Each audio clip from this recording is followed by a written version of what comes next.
Sekarang kalau lu lagi cek di YouTube, lagi banyak banget nih video-video soal side hustle berpenghasilan tinggi. Penasaran? Akhirnya lu cobain juga dong.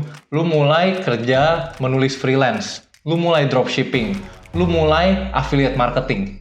Tapi hasilnya kok nggak ada? Nggak ada klien, nggak ada penghasilan juga. Apa jangan-jangan lu harus berhenti atau ada cara lainnya? Kita harus bicara. Ini yang orang jarang ngomongin nih. Untuk side hustle yang di internet itu, kebanyakan memang lu mulainya gampang. Lu bisa mulai hari ini juga. Tapi, untuk suksesnya itu beda cerita bro. Suksesnya itu sulit. Jadi di sini ada 3 perangkap nih yang harus lu perhatikan. Perangkap pertama, yaitu oversaturated market. Jadi marketnya udah rame banget. Jadi ini coba lu perhatiin lagi deh. Lu dapat ide side hustle dari mana?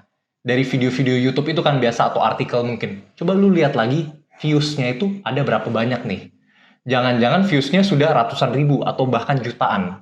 Nah, selain itu, kalau lu cek lagi, untuk video-video yang side hustle itu, bukan cuman puluhan aja, mungkin ada ratusan nih di YouTube, di internet.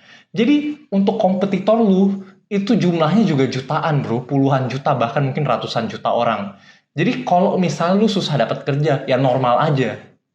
Jadi ini memang marketnya sudah rame banget nih bro, ada jutaan orang. Dan kalau lu gak bisa menonjol di antara lautan orang itu, ya pastinya lu jadi tenggelam bro. Nah jadi di sini lu harus perhatiin nih, untuk solusinya itu, lu harus bisa specify niche lu. Lu harus spesialisasi jadinya untuk berbeda. Jadi emang penulis itu udah banyak bro, tapi daripada lu jadi satu penulis lagi, coba lu jadi penulis spesialisasi profil bisnis. Jadi lu jago manage profil LinkedIn, Facebook, dan sebagainya. Lu bisa posting harian. Pokoknya lu posting konten-konten yang bisa membuat orang ini kelihatan, wah profesional nih orangnya. Nah yang kedua nih, jadi misal lu sudah sadar nih mengenai bahayanya market yang terlalu rame. Jadi lu udah spesialisasi. Tapi lu harus sadar juga ada perangkap kedua, yaitu investasi rahasia. Jadi gini loh, memang ketika lu lihat di video atau di artikel, itu kan kelihatannya memang mudah nih, dan hasilnya banyak. Lu jadi ada miskonsepsi nih di pikiran lu. Kalau misalnya lu juga bisa nih dengan cepat dan mudah mendapatkan hasil. Padahal sebenarnya untuk jadi sukses di sini itu, lu harus mengeluarkan sesuatu juga. Yang biasanya waktu, tenaga, atau bahkan uang. Jadi contohnya gini, lu kalau mau dropshipping, ya lu harus keluar duit juga buat ngiklan. Kalau nggak memang susah nih salesnya. Atau misalnya gini, lu nggak mau keluar duit, akhirnya lu pilih kerjaan-kerjaan yang misalnya kayak buat konten YouTube aja. Memang buat YouTube-nya itu gratis, bro. Tapi kalau lu mau sukses, lu butuh keluarin waktu dan tenaga yang sangat banyak. Apakah lu punya waktu, uang, dan tenaga itu? Jadi solusinya, di sini sebelum lu mulai side hustle-nya, lu harus pertanyakan lagi ke diri lu sendiri. Apakah lu punya waktu, tenaga, dan uangnya? Dan yang ketiga, ini juga banyak orang nggak sadar nih, mengenai isu scaling. Jadi contohnya gini, memang sebelum lu pilih side hustle, lu harus sambil mikirin juga, apakah side hustle ini bisa digandakan nantinya. Maksud gue gimana? Jadi contohnya gini, lu kalau side hustle-nya nge-Gojek, itu memang penghasilan lumayan nih, jadi lu seneng dong. Misalnya semalam bisa dapat berapa ratus ribu. Nah, cuman lu harus sadar dong, itu untuk bisa meningkatkan penghasilannya, lu harus otomatis nambah jam kerjanya nih. Susah dong, jadi misalnya lu kalau mau 2 kali lipat, lu harus kerja 2 kali lipat lebih keras. Mau 4 kali lipat, lu harus kerja 4 kali lipat lebih banyak waktunya. Tapi waktu lu kan nggak sebanyak itu juga bro, waktu lu terbatas. Jadi solusinya gimana?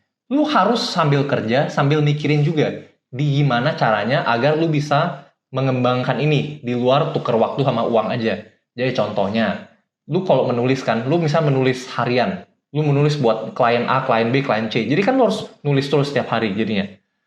Dan terbatas nih income lu. Tapi kalau misal lu bisa nulis buku aja, itu kan effort yang lu keluarin buat nulis buku, bukunya udah jadi, ya lu mau jual ke 1 orang, 10 orang, atau 1 juta orang, ya sudah, effortnya sama. Jadi lu harus cari cara agar bisa gandakan seperti itu. Nah, kayak contohnya aja tadi, lu nge-Gojek. Nge-Gojek gimana cara scalingnya? Nah, itu memang kalau dari Gojeknya aja susah, tapi makanya lu harus sambilan juga. Mungkin lu bisa scalingnya gini, lu sambil nge-Gojek sambil jadi tour guide, misalnya lu tawarin jasa jadi tour guide. Atau misalnya lu sambil nge-Gojek sambil jualan camilan atau sebagainya, jualan oleh-oleh juga. Jadi lu bisa scaling juga di sana.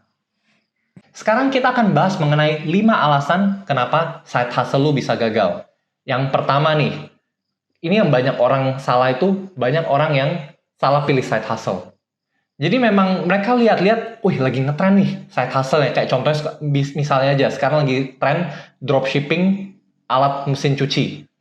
Jadi akhirnya lu ikut-ikutan dong, lu jadi dropshipping mesin cuci juga. Padahal lu sebenarnya nggak ada skill ke sana, lu nggak ngerti soal mesin cuci, dan lu nggak ada lu nggak pengen ke arah sana juga sebenarnya, tapi karena lu tergiur sama duitnya, ya lu lakukan. Nah, padahal ini salah bro, lu malah menghalangi diri lu sendiri, kehambat dong progres lu. Jadi, daripada lu maksa-maksa kerja di kerjaan yang sebenarnya lu gak suka dan lu gak ahli, lu mending cari kerjaan yang cocok sama lu aja. Jadi contohnya gini, lu sebenarnya sukanya gaming nih, lu emang ngerti soal dunia gaming. Jadi daripada lu maksa-maksa dropship mesin cuci, lu mending dropship alat-alat gaming aja nih. Lu kan tahu nih keyboard gaming mana nih yang populer, yang sering dipakai oleh pro-pro gamer. Jadi lu coba dropship yang itu aja misalnya, atau lu dropship yang ya pokoknya bisa macam-macam lah, pokoknya peralatan gaming. Jadi artinya apa? Lu lebih ngerti di sana, lu bisa lebih semangat juga karena lu emang sukanya ke sana. Dan alasan gagal kedua itu karena lu punya ekspektasi uangnya cepat dan mudah, bro. Jadi kalau lu emang lihat di video dan artikelnya, mungkin memang kelihatannya side hustle nih lu bisa mulai bulan ini, tahun depan lu sudah berenang di duit, bro. Lu udah kaya banget. Tapi kan kenyataannya nggak gitu juga, bro. Untuk side hustle ini lu butuh berikan waktu dan tenaga yang lumayan banyak gitu loh. Jadi daripada lu muluk-muluk nih, lu pengen bulan ini baru mulai bulan ini udah punya penghasilan belasan juta. Coba lu tentuin yang lebih realistis aja. Jadi contohnya lu bilang 3 bulan mau 2 juta. 3 bulan 3 juta. Jadi pokoknya lu bikin yang realistis aja, yang benar-benar bisa lu capai, dan akhirnya lu bisa ada plan yang jelas gitu loh, daripada lu maksa-maksain gitu, yang akhirnya nggak tercapai, lu jadi berhenti. Dan alasan gagal ketiga, yaitu karena lu nggak menonjol di pasar yang rame. Tadi kan udah sempet dibahas ya. Nah di sini gue tekankan lagi nih, kalau lu harus bisa menonjol di pasar yang rame. Jadi daripada lu jadi satu orang lagi nih, lu masuk ke lautan yang ini, coba lu specify lagi market lu. Jadi lu harus fokus ke 3P lu, yaitu produk, price, dan promotion. Jadi lu harus, produk itu lu harus perhatiin nih, misalnya lu kerja freelance, ya produknya itu skill lu.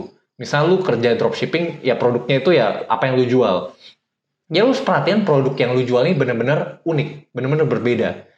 Jadi misalnya lu jangan jual mouse biasa aja, lu jualnya mouse gaming. Dan jangan mouse gaming biasa aja, mouse gamingnya itu misalnya yang emang di-endorse sama pro gamer ini, misalnya seperti itu.